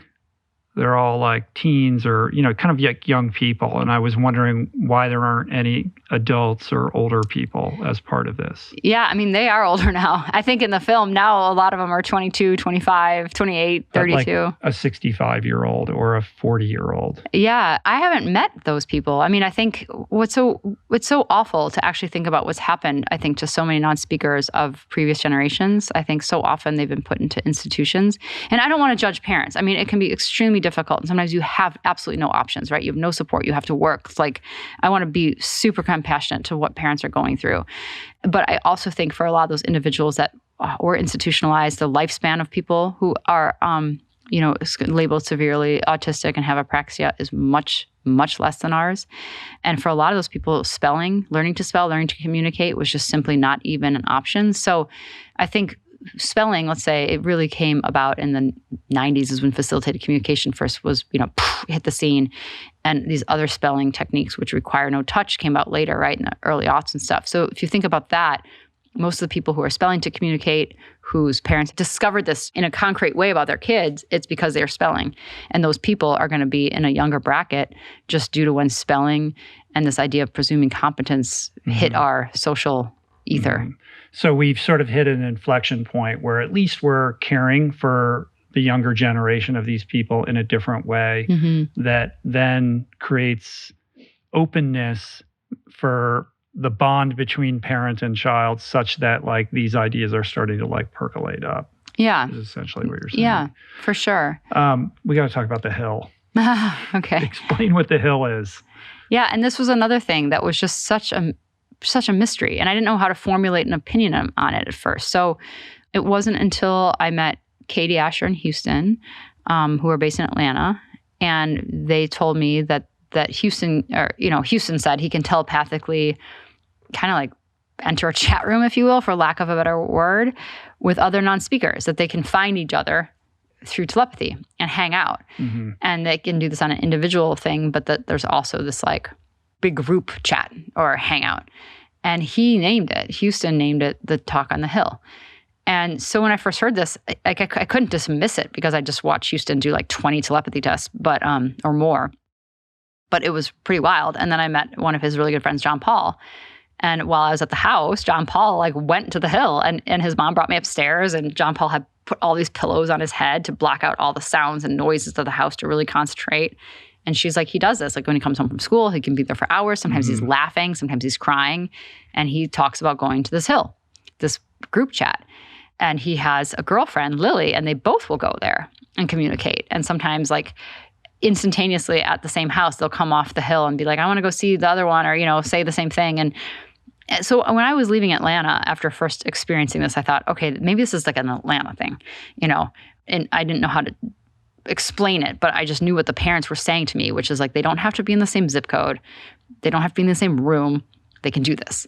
And it was astounding. And I just like put it into a bucket in my brain of like, I don't know what to make of this. I can't discount it because the parents seem so clear that this is happening. The non-speakers are so solid in saying that they do this. So it's just going to sit there and I can't make a judgment. Before the Telepathy tapes came out, before any mention of Hill was out there, I met a minister in Arizona, and he has like one of the largest youth ministries for special needs kids in the country. And I got connected with him because he was experiencing telepathy and precognition in his non-speaking ministry kids and was baffled and wanted to write a book about it and didn't know what this was. And we were talking about it. And we had a really animated Zoom call where I'm like, you're not alone. This is, just so you know, this has been reported on before. And then he kept trying to tell me things that like I might not know about. And one of the things he talked about was the Hill. And he's like, you know, one of the boys I'm closest to in my group talks about this place called the Hill. And I've actually heard him asking other kids from other youth groups in other states about the Hill. And he's like, do you know what that is? And, you know, it was just like, called wow. the Hill. I mean, yeah, called the Hill. And it like shook me to my core. And then I remember talking to a teacher, again, who I met later in the version, telepathy tapes weren't out yet. And she said, there's individuals in my classroom who talk about going to the Hill. And she's like, but they seem to have different roles there or go there for different reasons. One wants to talk about bee colonies and one wants to talk about this. And there's people from, I think she said like Finland that they like to talk to and different countries. And I was like, what? And so there were people from pockets who didn't know each other, who were talking about this place. And then I met another teacher, and she was saying it's not only that they talk about the Hill, but often they'll start sharing words that like we don't use, that I've never heard, but they'll start. And she's like, spellers that I teach that don't know each other and aren't in the same class or aren't in the same session will start using certain words. Like one word was ploink, which means play. That she's like, they all said that they talk about ploink on the Hill. And these individuals who didn't know each other were using the same word. And she's like, what do you make of that? And I was like, I have no idea. I mean, some of this, I can't make, I don't know what to make of it. I don't know how to answer it. It's wild. But how do you account for it when people in pockets who don't know each other are all saying the same thing? Yeah. Well, either everybody's lying and made it up, or they've all kind of been on the same, you know, real internet chat room where this was discussed, and, you know, there's some kind of consensus amongst this community to like adopt the, you know, like this idea, which, I mean, come on, like really? Or there's something real and legitimate about this that gets to the nature of consciousness itself, and also sort of upends the idea that telepathy is like a peer-to-peer thing. Like I am volleying my consciousness to you and you back to me in that materialist way, but is rather this field that you can kind of tap into and enter as a collective, right? Like it's just like, again, like I want to believe, like it's so crazy. Like you know, it is so wild. Like, and I remember the day I first met John Paul and he was on the Hill. He was talking about how kind of like dysregulated he was feeling because there were so many people on the Hill that day. And we wrote like, how many? And he said thousands. And we were like, why are there so many? And he's like, everyone wants to talk about the project, like the documentary, like they're excited that the word is getting out. And I have that, like I play that for myself quite a bit. One, because John Paul has since passed away, but also just this idea of that, like, was there really this collective excitement about this truth getting out? Like that's the only thing that will keep me moving forward, because this is it's a really weird path to be walking down, you know? The relationship between John Paul and his girlfriend also, you know, is super interesting, in that it gets to not only, you know, the rich interior emotional lives of these people, but also kind of like the higher consciousness with which they approach their relationship that gets at this idea of like love in a more expansive way than we kind of define it and think about it. Yeah. Yeah. I mean, you know, their relationship was beautiful. And I think it was as much part of the world, like they would physically kind of like be together and go on their dates, you know, but also it was telepathic from both of their accounts, that they were able to communicate anytime, any place, mind to mind. And to know someone in that way, I mean, how intimate. Like, yeah, the intimacy of having merged consciousness, right? Like is a level of intimacy that I don't think that we can fathom, right? Like, so you can make the argument that they had a deeper and more profound love than, we kind of experience in our three-dimensional lives. Yeah, absolutely. And, I don't want to be a spoiler. People should listen to all 9 episodes in order. But, I think one of the things that I think made the series so meaningful to the grief community that I was not expecting at all. This has really become, the amount of emails we're getting from people who are grieving has been really, really powerful. This idea that, after John Paul passed, he was still able to communicate with people on the Hill and communicate with people telepathically. Right. Which was so astounding. Yeah. So you start with hey, look, these people are telepathic, and hey, not for nothing, they go to the Hill and there's a shared consciousness, and maybe everything we think about death isn't real. And oh yeah, our whole scientific paradigm based on materialism is upside down.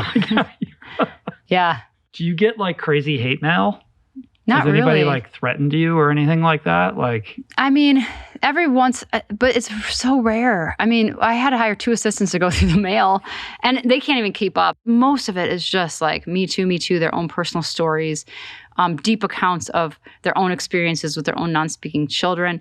A lot of emails from speaking autistic individuals who've said, hey, this was my experience as well. There is a heightened awareness. I have these abilities, but they were gaslit out of me. And so I don't talk about them.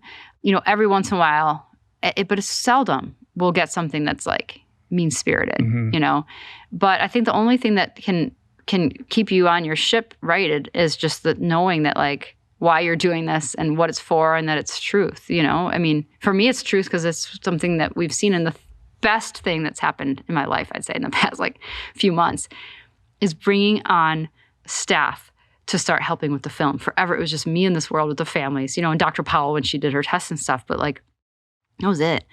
And so now having producers and associate producers experiencing this stuff, seeing the stuff, hopping on a Zoom call where suddenly a non-speaker knows their name, knows their kids' names, knows this, knows that, and they are what just happened? Because they're just coming at it from, they're seeing it. Yeah. And then there's been so many accounts of my kid can do this too, blah, blah, blah, and videos that have been so astounding that I'm I don't even have the bandwidth right now to go meet these individuals and film it. But one of my assistants is going to go out now and start meeting some of these individuals and film the telepathy tests and, try to get more of the footage, or even if it's just for a podcast episode.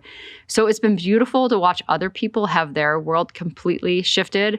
Because walking into this hiring process, I was I don't know what they believe. I don't know if they're where they stand on this process, but they're going to soon see it for themselves. Mm-hmm. And that's been really fun. So you're a documentary filmmaker. You've made a bunch of films. You're well known in that area. And now you're making the documentary film version of the telepathy tapes.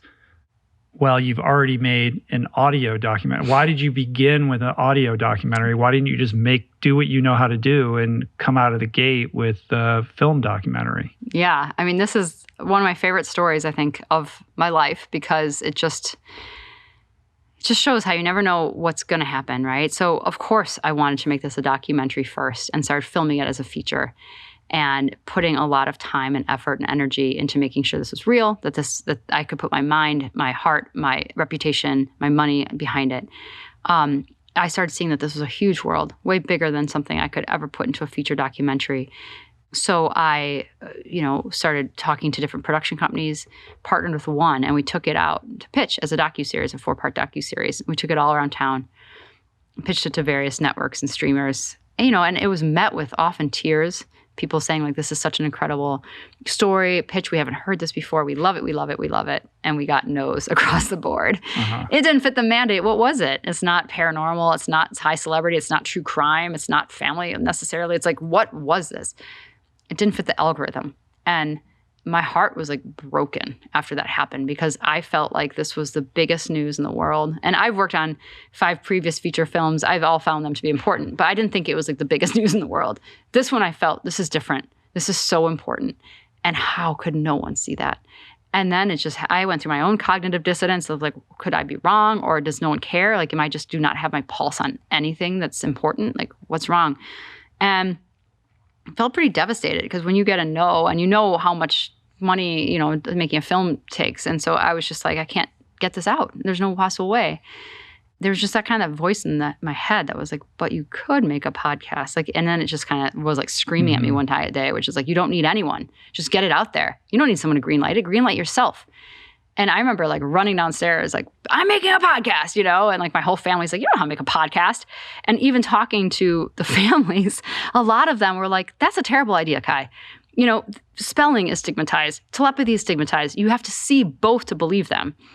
You can't do this with just audio. You have to see it to believe it. And my mind is like, but this could be like the big 9-hour pitch to the world. Someone will hopefully hear it and fund the documentary. Like this is the pitch. And like, that was my hope, that it would get to like the right ears somehow. I did not anticipate that the podcast would become, you know, a global sensation. Right. That never occurred to me. It's wild. And now it is the series, the podcast series is the ultimate pitch for the documentary. Yeah. Because of how widely it's been received. Yeah. But I will say we got our funding. You would know how to do a podcast like this because you're a storyteller, and it's basically, you're making a documentary just without the visual part. Once I started it, I was like, this is so much easier than making a documentary. You don't have to have visuals, which is like just the audio storytelling.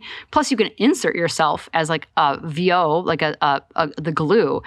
So for me, I thought, wow, this like medium, things we've seen online or emails we've gotten have been people saying like, I've had to pull over my car and just start crying, you know? And I was like, I don't know if that happens if you're watching television next to someone. It's different when you're processing something individually. Yeah, it's a profoundly parasocial relationship that you develop with your audience. And, you know, I had the same experience. Like I was very moved by aspects of the story in a way that maybe I wouldn't have been just watching it on a screen in my house. But the visual image is a very powerful thing. And I think you're right to still pursue doing the documentary. But I think it speaks also to the shifting landscape of media. Like as much as the tools of production and the democratization of access to filmmakers has been economized and made more accessible, there's still gatekeepers. It costs a lot of money to make a movie. You still need distribution on a certain platform. And podcasting really removes all of those and allows you to tell your story unfiltered. And I think we've seen, I'm interested in what you think about this as a filmmaker.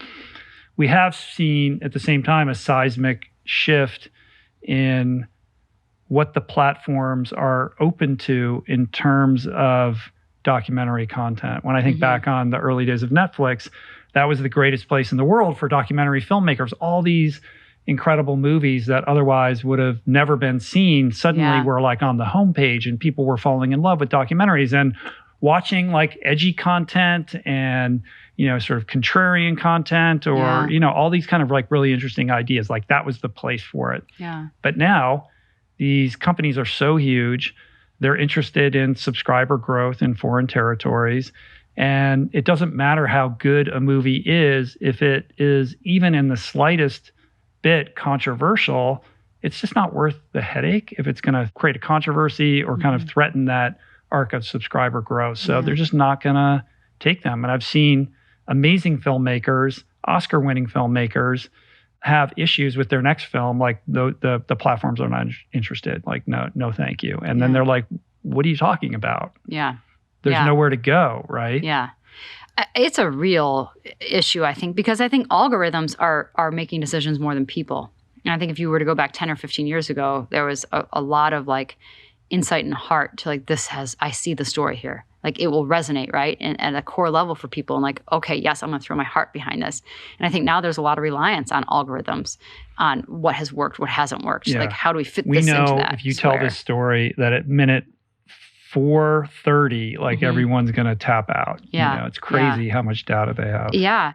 And I don't think any amount of data and computerization can replace like that human instinct for like knowing a really good story or a really good moment. And I deeply hope that people can be back engaged in making these decisions. And of course they are to some degree, but I definitely think there's a big reliance on the algorithms and mandates. And I think that can be pretty limiting to, I think, some brilliant storytellers and creatives and visionaries at these streamers and networks who probably want to greenlight more, but just feel limited, I think, by the algorithms and the mandates. I think the pendulum is always swinging, and when it goes too far, there's always a reaction. I think we're increasingly more and more attuned to like what's real and what's manufactured, and when a piece of content is the product of what the algorithm favors, we kind of, we have our own spidey sense or intuition or telepathic sense like, hey, this isn't quite real. I'm craving something real. And when I watch the Oscars and a $6 million independent film, basically is the biggest winner of the night, to me, that's a vote for humanity, right? Like there was something authentic about that story and the way that it was told that resonates deeply with us as human beings. Yeah. I mean, I think there's a big truth to that. And, storytellers should be able to tell their thing and do it in their own way. And I think that the best stories will bubble up from that. But when you're trying to take a circle peg and jam it into a square hole because the algorithm says square, you're gonna ruin it sometimes. And at the same time, you being somebody who's never done a podcast before, isn't somebody that has like a gigantic digital social media footprint. You create this thing. I mean, there's a narrative. Oh, it's too late for podcasting. There's millions of podcasts out there. It's just going to get lost. Like there's too much noise out there. You do this thing, and then it just goes right to the top. Like people are craving, this type of storytelling. And there's something about what you did that obviously like touched us as a species in a way that, made it go viral in the way that it did. Like how fast did that happen? Like what do you attribute that to? I mean, what's so wild, right, is like I'm not big on social media. I even have other people now handling my social media. Like I've never been into social media. And like, so when we started the podcast, people were like, you should probably have a Telepathy TikTok and Instagram. And it was like, okay, we put up one thing. It was like the Telepathy trailer. So we did not have any presence on social media. There was no budget. There was no money. I made this in a pillow fort in my bedroom. I mean, it was like really bespoke. And then beyond that, I didn't want any ads during the whole rise of last year, no ads, because I wanted to make sure people understood this was pure. We're not trying to profit on this. This is not like, oh, we're trying to make some money here and like pull these stories together. Like it was like, let's keep it pure.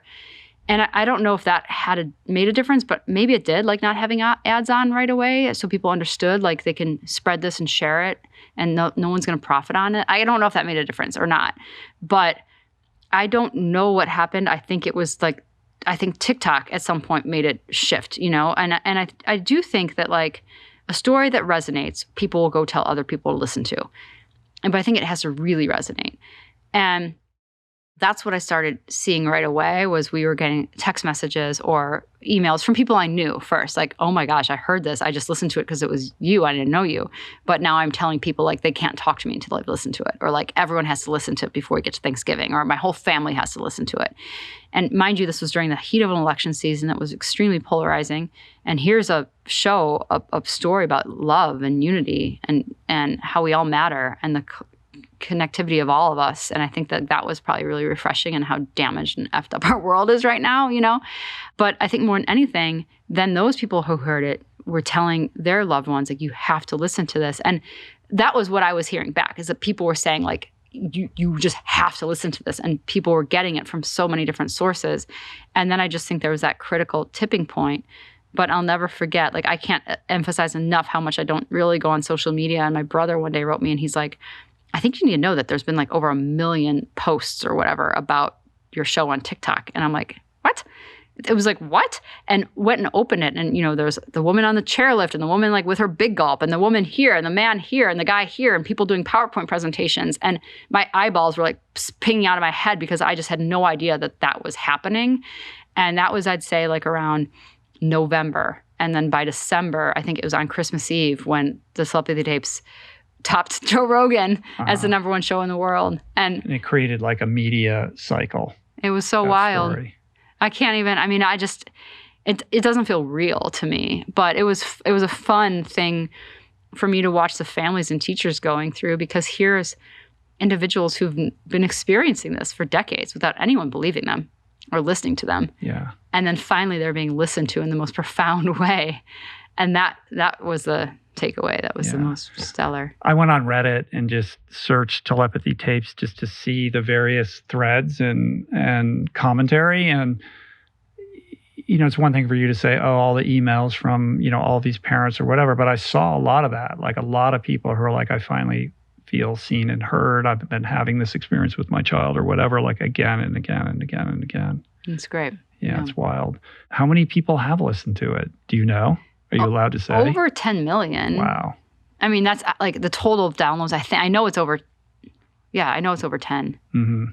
I don't know the exact number. Yeah. And had you just made the documentary and, it premiered at Sundance or whatever and ended up in an art house theater for a week and then on VOD on Amazon Prime, like you would have been thrilled to reach, maybe 100,000 people or something like that. Isn't that wild? It's crazy, right? I mean, and this is why I love this story so much. And not because it happened to me. I would love it like when searching for Sugar Man, like as the same type of thing, right? Like just a story where like how you think something should go and will go, right? Like this docuseries is going to get bought as a docuseries, and streamed and people are going to watch it. Like that to me was like, this is how it has to be. So it reaches people and blah, blah, blah.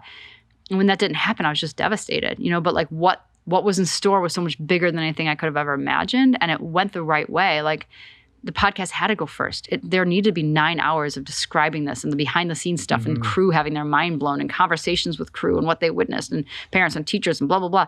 Like all those things that you can't put in a documentary. You can't put in Zoom calls. That looks terrible. I mean, you can a little bit, but like not to the extent that we use them or like side conversations. Like a lot of that stuff that's the breaking the fourth wall doesn't really work in a documentary. A little bit, but not totally. So it's like having this forum, it just felt like, my goodness, this was always how it needed to go. And you had to get out of the way. It's sort of like you were incarnated for a reason. Part of that reason is to help tell this story. Self-will enters. I know better. I know how this is supposed to go. Consciousness is like, hold my beer, like get out of the way. Like, you're interfering with the flow of how this is supposed to go. And when you kind of like relinquish your like need to control it in that way that your limited mind is telling you this is the way it has to be, you create that space for, mystery and magical outcomes, like in a way that you could have never predicted. I love that you said that because no one else has like picked up on that. But there was that moment where, I mean, I was like praying, like thinking, manifesting, like things all over my house. Like it was incredible how dedicated I was to making sure that this 4-part film version of the docuseries but with a certainty that like, I'm here to tell this story. I don't know why. But it was like, and so when it didn't happen, it was just like a tumbling down of the whole tower of cards. But then to what you just said was so interesting because I almost forgot about this until you said that. I remember saying to God, to the universe, like, okay, I surrender. Like, I thought that I was shepherding the story the way I was supposed to, and clearly I wasn't. So I surrender. However, if I'm supposed to work on it, great. If I'm not, fine. If it should be in someone else's hands, do it. Just you make the shots now. I surrender. If you want me to be a vessel, I will. I'm done. I'm surrendering. And that was like a conversation I had that was just like, I clearly was not doing this right in the driver's seat, like obsessed with it being a 4-part docuseries. And I think it was like literally 2 days later that I woke up and ran downstairs. Like, it's got to be a podcast. And it went so fast then. It was just like all summer long. I mean, I was working like 60, 70 hours a week, just writing, recording. And then, listening to it over and over. And then, okay, this episode's done, like the next one. And it was like a insatiable craze, like that just carried me for like the next 6 months of my life, hours a week. And then it was just out. But it's like when I got out of the way, when I truly got out of the way and I was like, I surrender, is when everything happened. And then more money than any documentary that I've ever had as far as budget flowed in from donors, just like with such love, just like keep the story your own, no strings attached, rock and roll. And it's been like, what? This just doesn't happen. There's an incredible life lesson in that has nothing to do with telepathy or documentary filmmaking and everything about like your relationship to life. Like, it's good to have goals, ambition, passion, this trajectory or this thing that you're trying to put out into the world. But when you hold on to it too tight, you constrict it, you suffocate it. And it's the courage of the surrender. I think it gets confused with cowardice, but like, it's a very courageous thing to say, I'm willing to let this go, and let's let, whatever it's meant to be, let's be in a state of allowing it. And that's where, in my, life, like, that's where all this stuff comes in, when you inhabit that space. Yeah. It's funny because I think back to like my friend Rebecca, who was the translator for the Me episodes. She was there. She saw this with her own eyes. And, she's an animator and a director for animated projects. So this was kind of out of her world. And when all this was unfolding, I remember just like with the devastation of it all, when everything let go, I think like she was one of the few people that I was just like, man, I'm crushed. Like, I'm heartbroken. Like, there's no way to go from here. And she would be like, what's in store for you is so much bigger than what you have in your own mind. Yeah. And I was like, oh, come on, You're like, man. Fuck off. No one wants to hear that. Yeah. And she would be like, what you are planning is so limiting compared to what the universe has in store for you. And it was, I just like wasn't a place to hear it. And it was just like, oh no, I don't even know what it means. Like, stop. And like, it's so funny in retrospect to be like, gosh, like that like philosophy is so true and reigning, if you just let go. But it's sort of doubly ironic because of the subject matter that you were covering. Like, of all people, like you've just, you're talking to these people who are like on the hill, and like it's consciousness and all of that. And then when you're confronted, with your own kind of, ego. Ego, right? Like, you can't see the story that you're actually trying to tell. Yeah. You're in your own way, Yeah. And the idea that the universe could, maybe provide something that you couldn't imagine is something you couldn't hear, despite the fact that that was the entire story that you're trying to tell. Yeah, it was really weird. Because Rebecca's like, let go of the steering wheel, dude. Like, it's going to be bigger and better if you're not driving. And I was just like, what do you mean? Like, I'm the driver, Right. And then it was just like, I did it. Someone was just like, forget it. Okay, I'm getting out of the car. Whatever.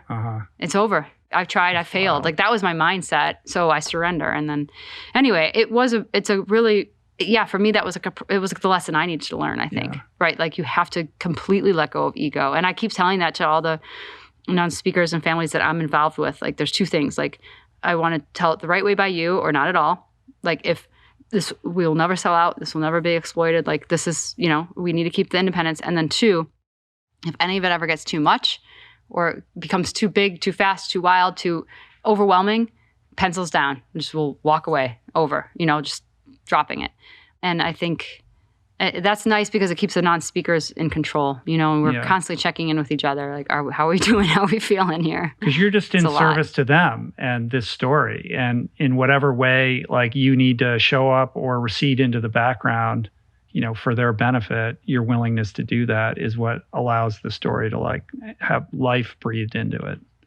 I mean, they don't have a voice, so it's like there has to be such a, they just have to be front and center. And I'm actually really excited because on the documentary, we've hired 5 non-speaking members of the production team. So it's more than our speaking members of the production team. 2 will be in charge of like graphics, helping depict with the GFX house what the hill looks like, what the realms look like, what it means. And they can go to the hill to make those decisions and have those meetings. Yeah, they probably can. You're right.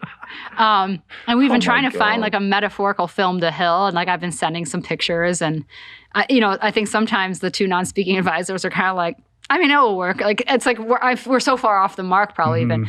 You hire like Alex Gray or somebody to conceptualize it. Yeah. Yeah. And then 2 non-speaking story consultants, and they're actually a couple, and that's great. And both type independently into like a keyboard, which is really helpful. And then 1 non-speaker who is like in his 30s, and he is going to be like our science consultant to kind of be like, does this feel good? Is this possible with the physiology?